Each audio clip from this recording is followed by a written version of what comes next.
Welcome back to the Muay Thai Nutrition Podcast. It's been a little while since you guys have heard from me.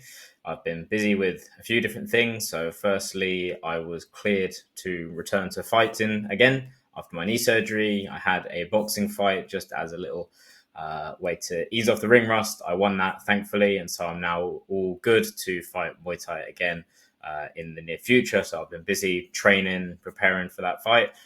I've also been really busy with my fighter nutrition course. So for those of you who don't know Don Heatrick, he's one of the top guys in the field of Muay Thai strength and conditioning and performance science. And me and Don Heatrick have been working together on putting together a fighter nutrition course.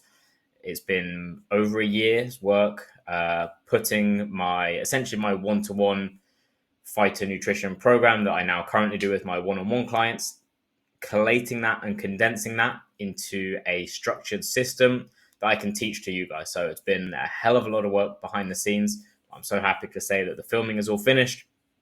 We're just putting the final touches on it right now, and it will be released in the near future, initially for a discounted rate to some beta testers, and then eventually to the full public. So keep an eye out for that.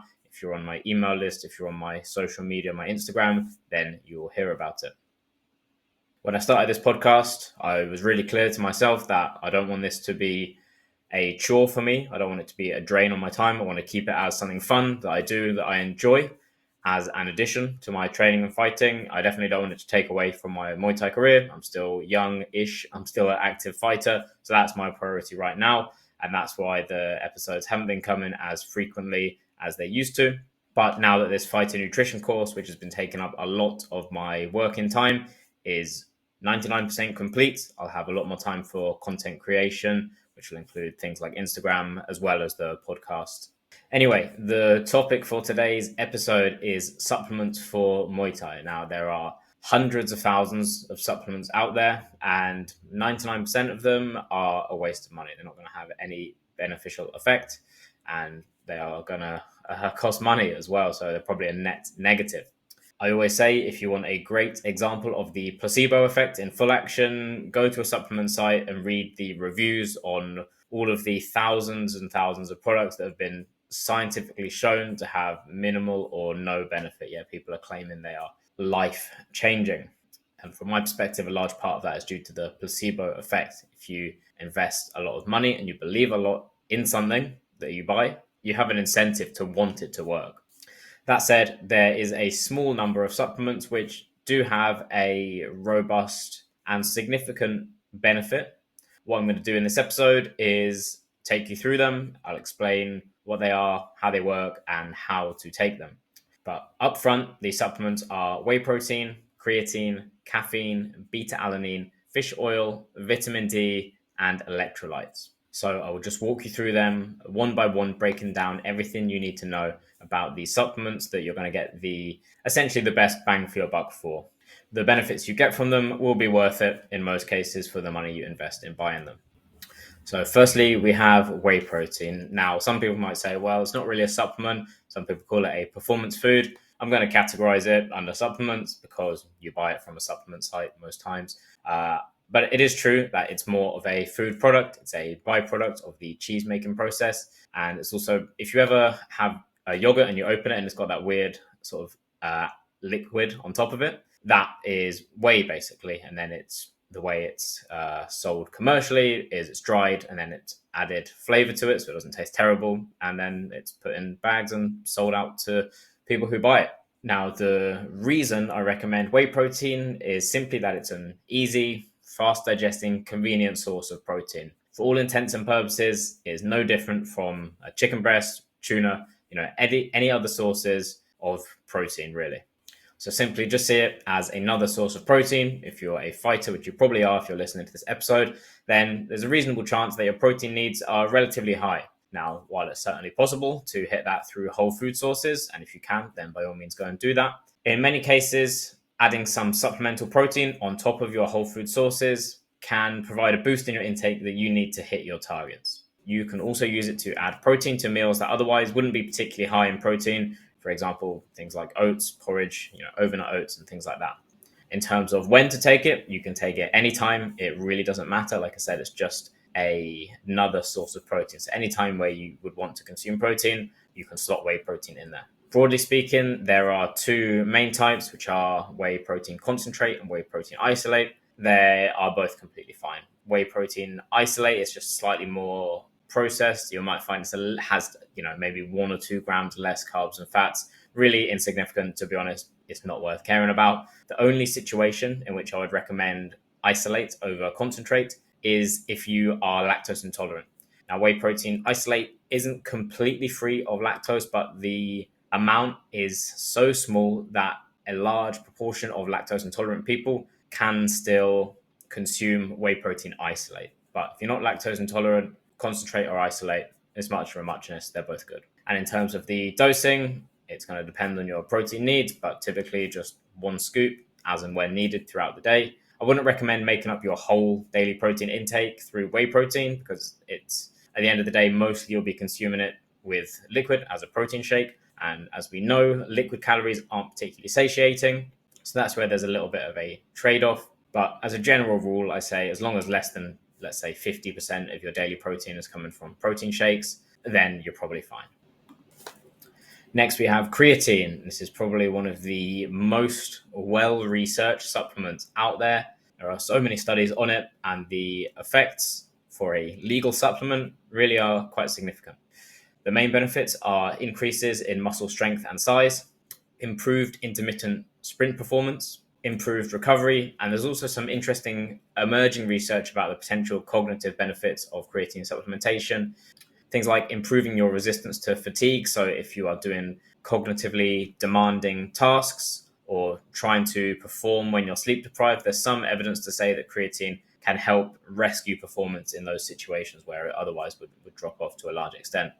But the main benefits of creatine are in the strength and power departments. I think lifting weights or explosiveness like sprinting, for example. You can take it anytime. There's potentially a small benefit to taking it post-workout, but if that's not convenient for you for any reason, then take it any time of day. You'll still get a benefit from it.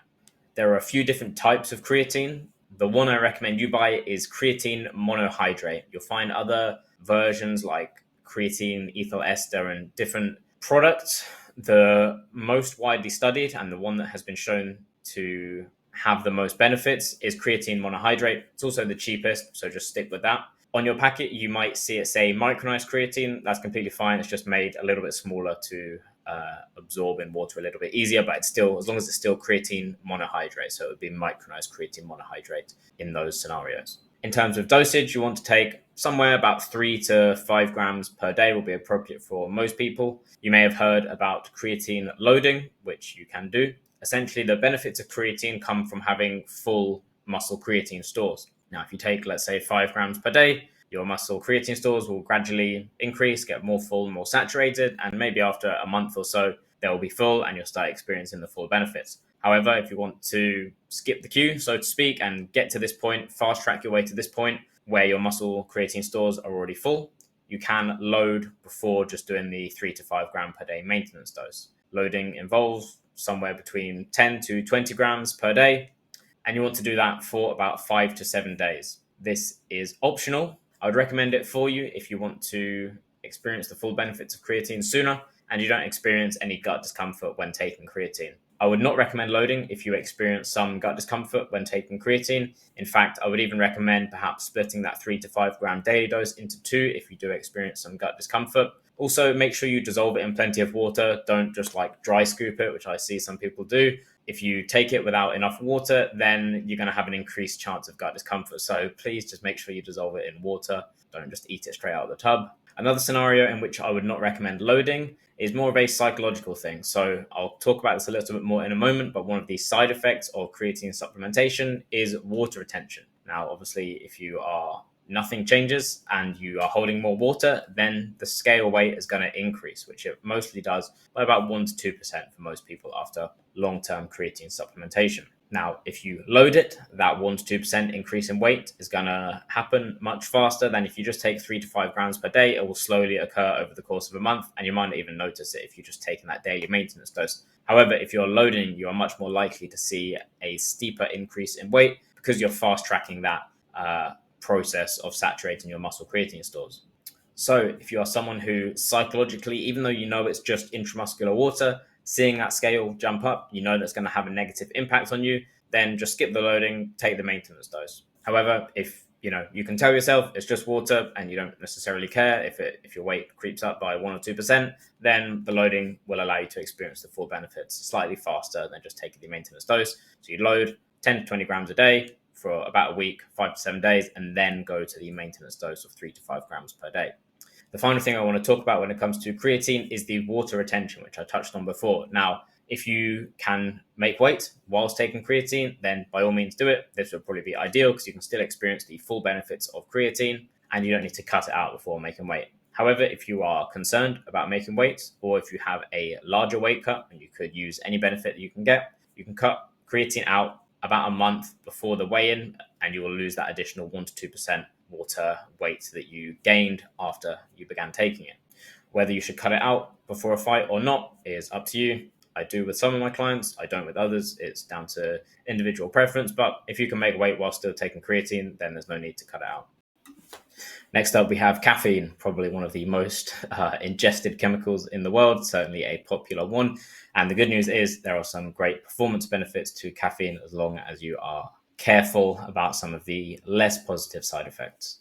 The main benefits of caffeine are improved anaerobic performance, improved reaction speed and concentration, a decreased rate of perceived exertion, basically exercise doesn't feel as hard, and it may also improve your strength as well. Timing wise, you want to take it about an hour before your training session or potentially competition. I would recommend saving it for your most important sessions. You don't want to get into the habit of taking it every session and it just becoming a crutch that you rely on, especially if that is a crutch to perform despite poor sleep, poor diet. You certainly don't want to be doing that.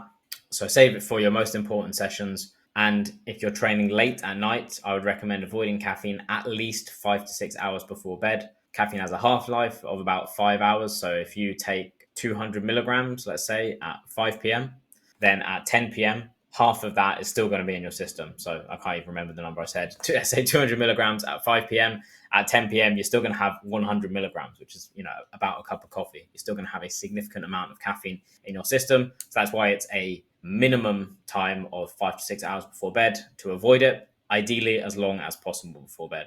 You don't want to be having caffeine in the evening because the performance benefit you get will be far outweighed by the detriment to your sleep quality as a result of taking it. You can take caffeine in the form of coffee. You could also take it in the form of caffeine pills, which would potentially be a little bit more reliable dose-wise because the caffeine in coffee varies depending on the shop you buy it from or the brand of beans you use. Ultimately, whichever you prefer. Personally, I just drink coffee because I enjoy it.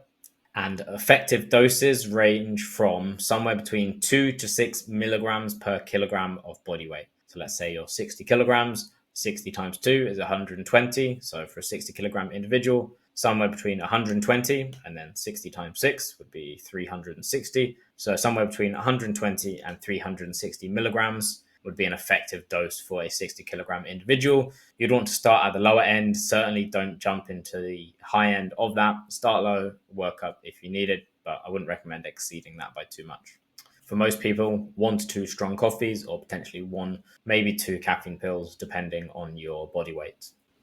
Beta-alanine is another effective supplement, one that is really underused in fighters and one where the benefits specifically confer to fight sports. So one I would 100% recommend for most fighters to be taking. The main benefits of beta-alanine are that it improves your performance in activities lasting 1 to 4 minutes, basically a fight round. The way by which it improves performance is basically when you're exercising, that feeling that people sometimes attribute to lactic acid or the burn is actually a buildup of hydrogen ions, and beta-alanine essentially slows that buildup of hydrogen ions so you can exercise for longer. It improves your endurance before that burn makes you slow down or stop.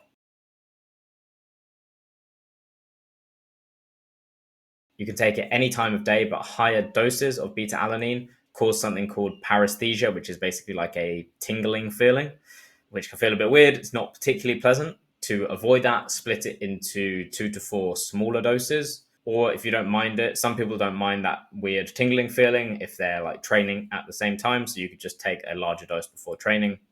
Up to you. Split it into smaller doses or just take it before training and endure the tingling whilst you're exercising. Now, just like creatine, the benefits of beta-alanine come from chronic, aka long-term supplementation. It's not like caffeine where you take it and then let's say an hour later you experience the benefits. The benefits from taking beta-alanine are a result of taking it consistently over a longer period of time. So just like creatine, you can load beta-alanine if you want. You would load it for 4 weeks and you would take 4 to 8 grams per day, depending on your body weight. You could split that into 2 to 4 daily doses to minimize the tingling. And the maintenance dose, just like creatine, there's no water retention effect of beta-alanine, so you could take this forever, essentially. So there aren't necessarily any reasons to avoid the loading phase unless you want to minimize the tingling, in which case that's completely fine. For a maintenance dose, 2 to 4 grams per day, and you split that into 2 to 4 daily doses to minimize that tingling feeling. So again, loading is optional, but there's not really any reason to avoid it other than if you really don't like the tingling feeling.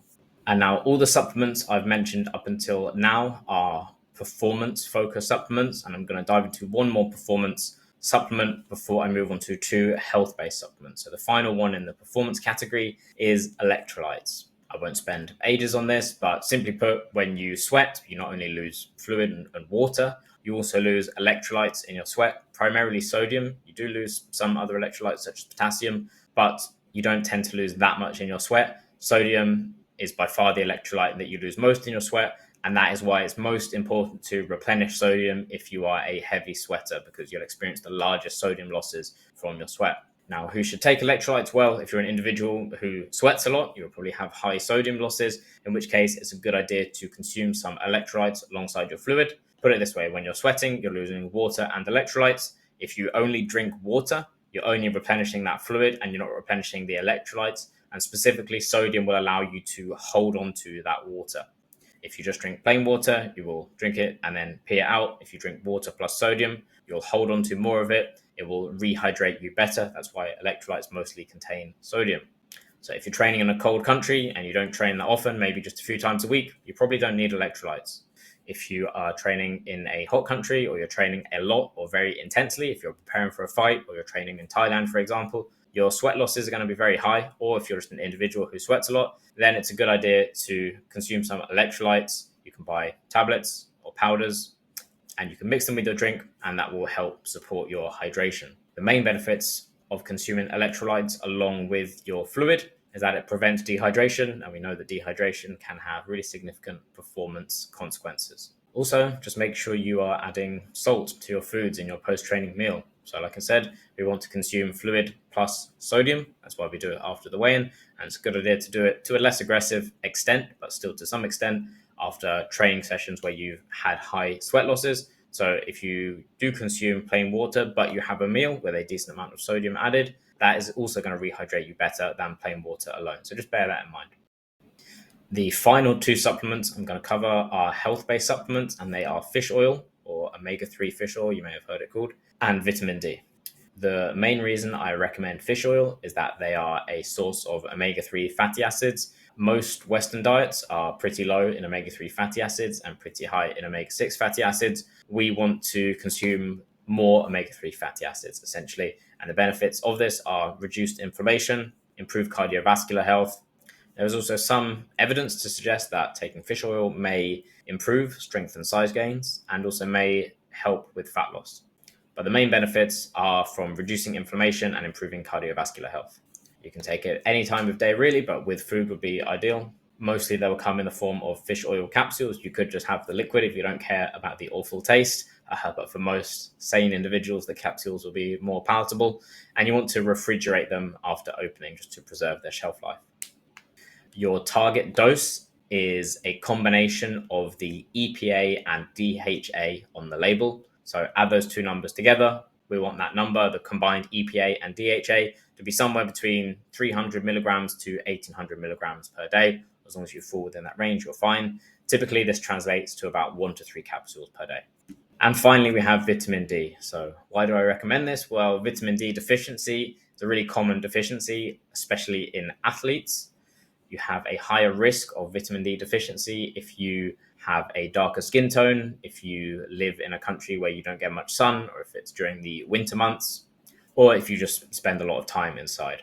We produce vitamin D as a result of sun exposure. So if you're not getting much sun exposure, then there's a reasonable chance that you are deficient in vitamin D. Vitamin D plays an important role in immune function, so stopping you from getting ill, and just overall health generally. It's also important for muscle function, including strength and hypertrophy, so not only being strong, but also gaining muscle, and also fat loss as well.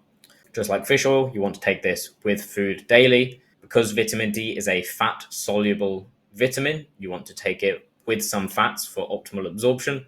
A simple rule to follow will be take vitamin D and fish oil with a meal. So not only will you be consuming them both with a meal, which will help absorption, you'll have some fats within the meal, but also fish oil is essentially just fat, so that will help the absorption of vitamin D as well. Dosing wise, ideally you'd want to get your blood levels tested, but in the absence of testing, somewhere between 2,500 to 5,000 IUs per day will be appropriate in the absence of any blood test data. The final caveat that I want to make is that supplements are just the cherry on top of a well-planned, structured diet full of largely minimally processed, nutrient-dense foods, with some sports performance foods like whey protein sports drinks potentially on top of that foundation. You can't out-supplement a terrible diet, so make sure that foundation is set in place before you even consider spending money on supplements. That's it for today's episode. If you have any requests for other episodes, any questions, you can drop me a message on Instagram. If you are interested in the phytonutrition course, make sure you keep an eye out for that. We will be releasing it in the near future. I can't give a specific date, but it will not be long, so keep an eye out for that. Make sure you follow my Instagram. Make sure you are signed up to my email list, and you can even drop me a message if you're really interested and want to make sure you get on that list of initial beta testers. If you found this episode interesting or helpful, then consider sharing it with someone else so they can benefit as well. That's it for today's episode. Catch you in the next one.